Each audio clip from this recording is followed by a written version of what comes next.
Go ahead. In this how-to show, I'm going to talk about the relationship between sample rate and bandwidth. So many customers ask me, can you generate a 1 nanosecond pulse? Well, the Proteus arbitrary waveform generator has a sample rate of 9 gigasamples per second.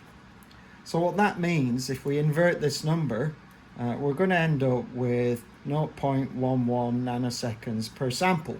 So yes, sure, we can do a 1 nanosecond pulse, and it's going to take about 10 samples to do it. So on the sample rate part, we're good. We have that covered.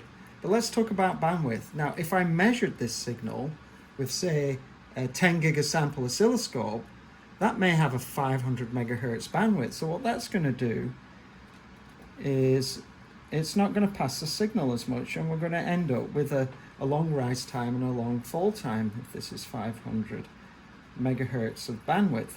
But the Proteus arbitrary waveform generator has a bandwidth in excess of 4.5 gigahertz, depending on what option you order, which means we can get a nice pulse with a good rise time and very nice fidelity as it passes through this filter. So don't always consider sample rate, consider sample rate and bandwidth together.